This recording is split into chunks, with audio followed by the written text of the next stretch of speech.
Hello and welcome to my YouTube channel. Today I'm going to share with you the process of making these 3 cards. The first card is a shaker card. To make this card I'm using an Amy Tangerine paper pad that I've had for some time. It's called Yes Please. I'm going to use a white card base that I've cut from a piece of white cardstock. Card base measures 6 inches by 4 inches, and I've chosen these papers to construct my card. My base layer for the card to go on the cardstock is only a 1/16 of an inch border all the way around, so there'll only be about a 1/16 of an inch of white showing around the apricot coloured card. So I'm going to make that 5 7/8 by 3 7/8.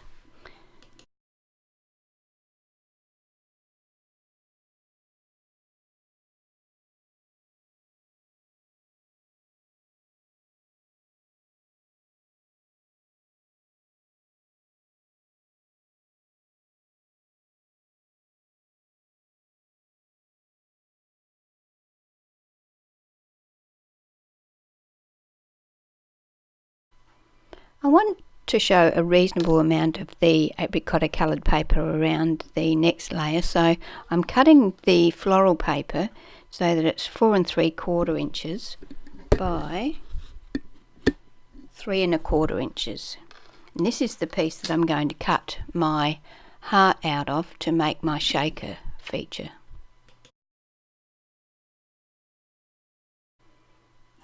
I wanted to have a strip of pattern paper down the side of the card, so I'm going to use the pattern strip off of the bottom of the paper.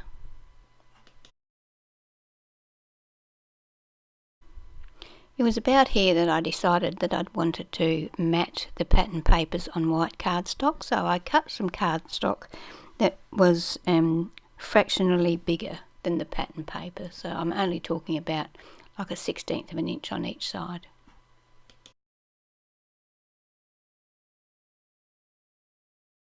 I've used an Ultimate Crafts ULT 57570 heart die and my Big Shot to cut a heart out of the centre of the floral paper that goes on the top of the card, and I've also cut the same one out of the turquoise colour because I wanted to use that as a border. This die actually cuts 3 pieces when it cuts this die out. To create the shaker I use some glue to attach a piece of acetate to the back of the top layer of the shaker.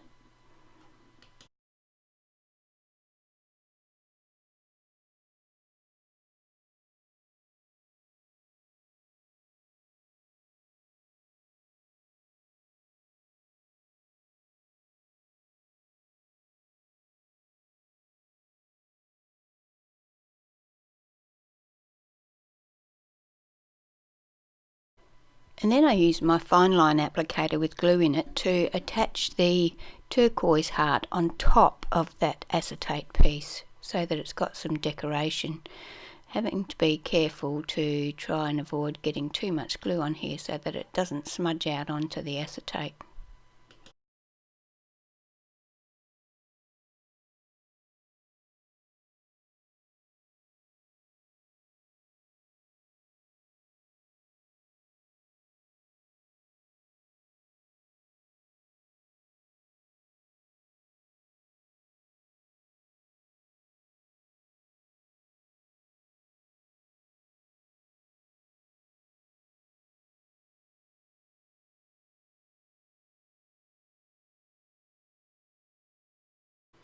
Now that my top panel's ready, I decide to ink the edges of all of my papers for the card.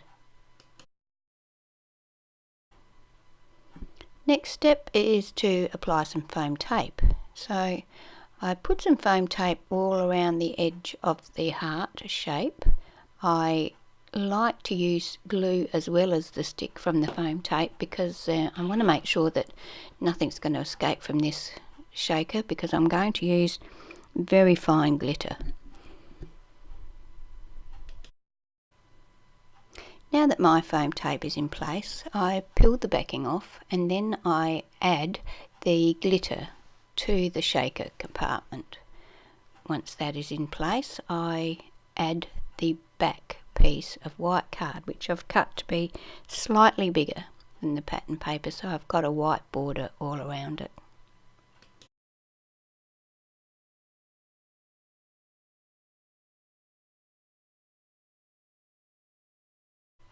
Now that that's all nicely sealed up and there's no leaks, I attach it to the background pattern paper using glue once again. Then I add the strip of pattern paper to its white backing piece of cardstock and then add that to the card. Once that whole assembly is completed, I add the whole thing to the card base.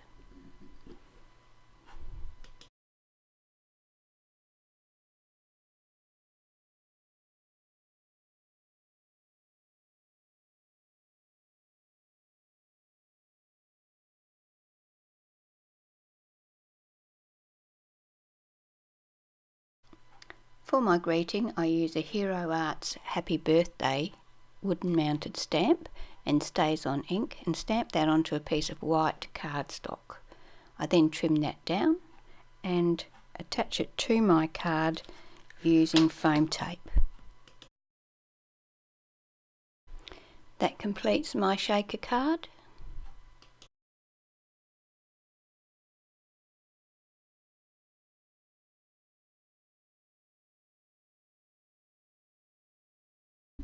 The next card uses a paper pad by Studio Calico. It's called Best of Studio Calico. It's a huge pad. It's got 180 papers in it, so I think I'm going to be working my way through this for a while. I've cut my card base out of yellow cardstock. I've cut it 5 1/4 by 10 1/2 to make it a 5 1/4 inch square card base. These cards, when I was making these, I had them in mind for children's cards, so I've made them fairly bright. The background cardstock for this card is going to be white, and I'm cutting that so that it is a 1/4 inch. It's got a 1/4 inch border all the way around, so I'm cutting it at 4 3/4 by 4 3/4.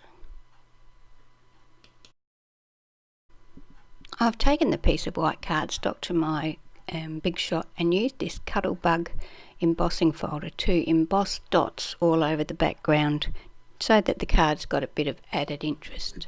Children like to have things that are interactive, so they can run their hands over those dots and feel the texture. You can see in the bottom right hand corner there of the photo that I've got some black crochet cotton wrapped around the top of the white background piece. Somehow I lost that piece of footage, but all I've done is wrap some crochet cotton around the piece of white cardstock and secured it in place with a knot. I've selected an assortment of pattern papers and used my Dynamics Mix and Match Banners die to cut 8 banners to go across the front of my card. I ink all of the edges for all of the banners.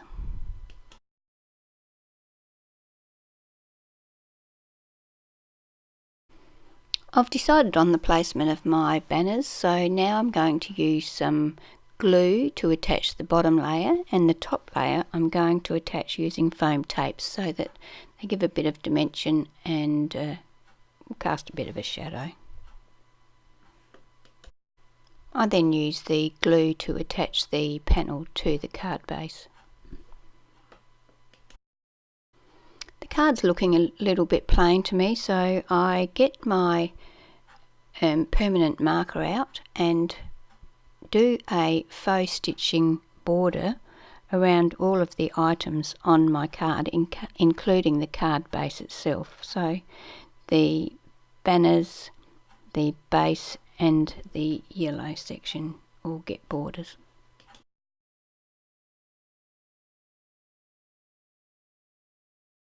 Every now and then I create a sheet of greetings on my computer, so I'm going to use one of the greetings from that sheet.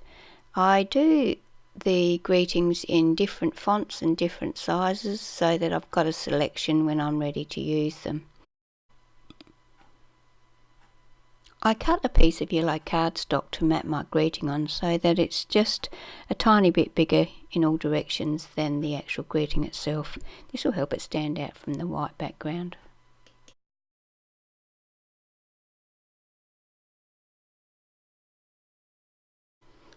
I use black ink to ink around the edge of both the white greeting layer and the yellow mat. Then I use glue to attach the greeting to the greeting mat. And then I use foam squares to attach that panel to the card itself.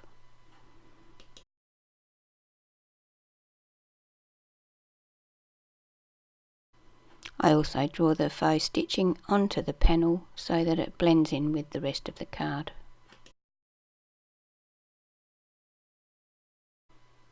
To add some interest to the inside of the card, I've cut these 1/2 inch wide strips of pattern paper and I'm layering them one on top of the other so that about half of each one is showing, so about 1/4 inch. Once I've made that assembly, I'm going to attach it just on the right hand edge of the inside of the card.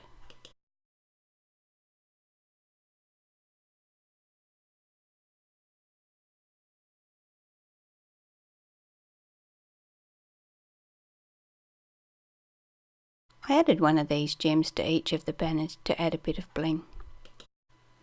I always struggle putting on gems, whether I'm using my fingers or the silhouette pick-me-up tool which I have.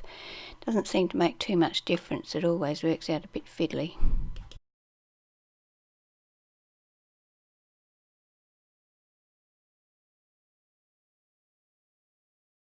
And that completes card number 2. This third card uses the same paper pad, the Best of Studio Calico. I have chosen a few assorted pattern papers from this pad. Mostly it's scraps from papers that I've already used on other projects, and I'm going to use those to make my balloons. For my card base, I'm using a sheet of A4 cardstock in red.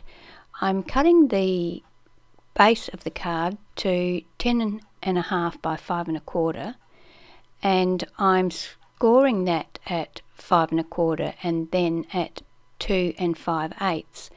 The strip of cardstock that's left over from the A4 sheet, I'm leaving that at the same width, but I'm cutting it to 10.5 inches long and scoring that at the same places as the card base.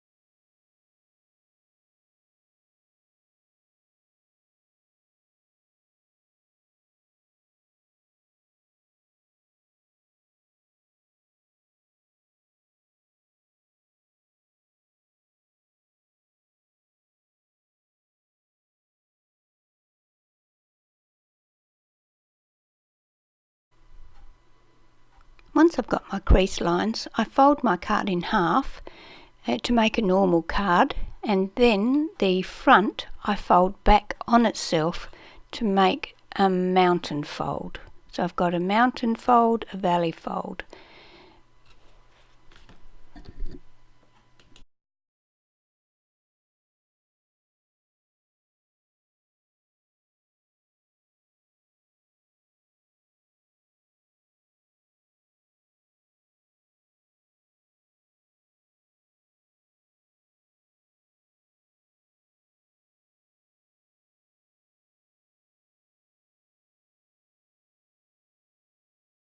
See here that the long section of the smaller piece of cardstock goes on the front of the card, so that when we open it we get a complete line across. The pattern paper that I've chosen to cover the card base, I cut that so that I've got a 1/16 of an inch border all the way around the card, and then I cut a piece of white cardstock that is a 1/4 of an inch narrower than the red strip that gets attached to the front of the card to mat that. I make it the same length, so still 10.5 inches for the white piece of card, but just a little narrower. See the balloons on the left hand side of the screen there that I've cut using my Big Shot and a die that came with a card making magazine that I purchased some time ago.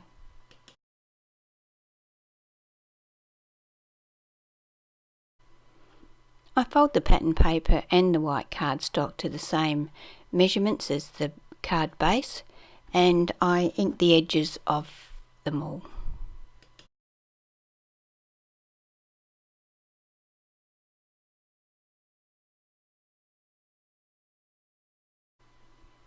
Then I attach the pattern papers to the card base using glue.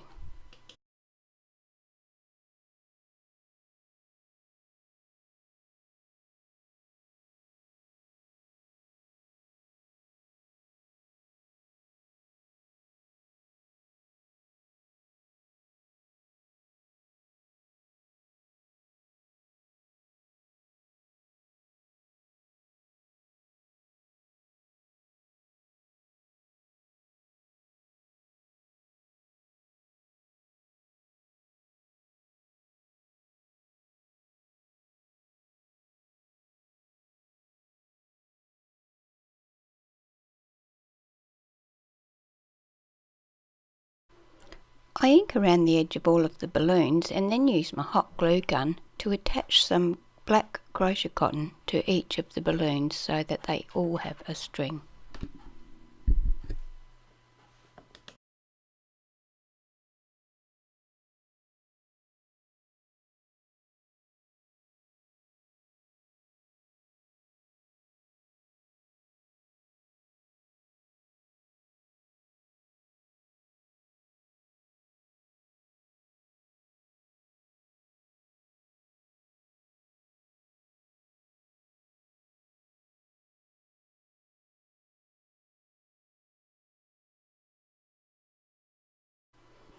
I'm going to use some foam tape to pop the balloons up a bit that sit on the front of the cards. The actual balloons that sit inside of the card will be attached just with hot glue. Once I've got the foam squares attached to the 6 that are going to go in the front of the card, I also add a bit of glue from a hot glue gun just to make sure that they stay in place.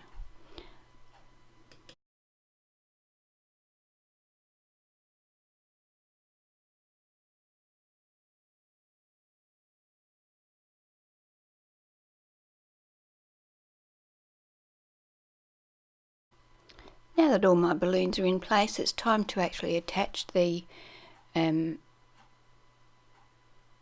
embellishment to the front of the card. I'm going to do that with my hot glue gun as well because I want it to be secure and not move.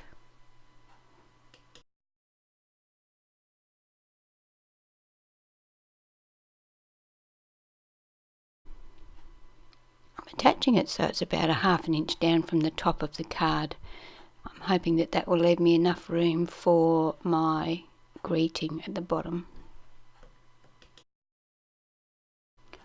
I apply the hot glue to the front section of the embellishment and attach that to the panel. Then I fold the embellishment up and have a look how it's sitting. Then apply the hot glue to the back section of the embellishment and close the card up so that it sits in place and is attached that way.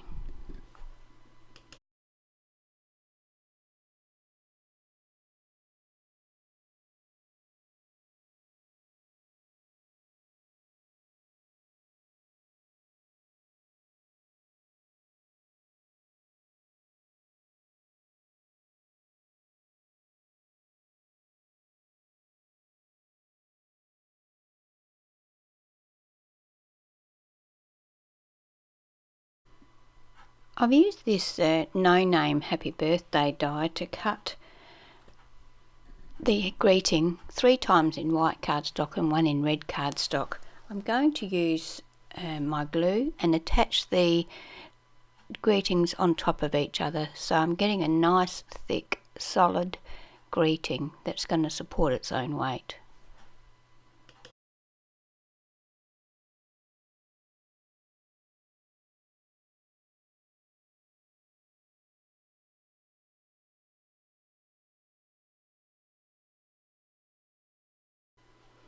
Now that my greeting is assembled, I use some glue to attach it to the front of the card, but it overhangs the fold, so I'm only going to be able to glue 3/4 of it down. The reason that I wanted to make it fairly sturdy was because I knew that it wouldn't be completely attached to the card.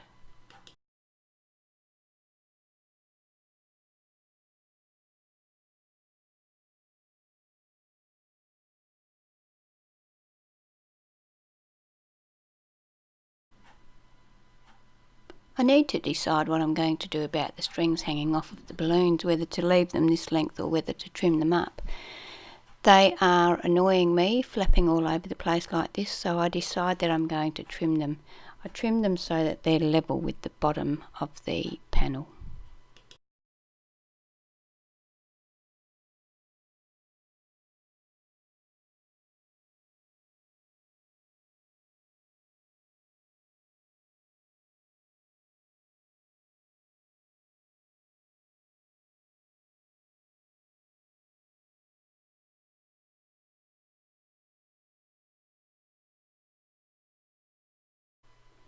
That's my 3rd card for the day finished. So I created these cards, as I said earlier, with a child in mind, so I've made them nice and bright. I've added some interactive elements like shakers and strings and things, and I hope you've enjoyed the video. If you have, please subscribe to my channel, click the bell next to the subscribe button and share it with your friends. Thank you for watching.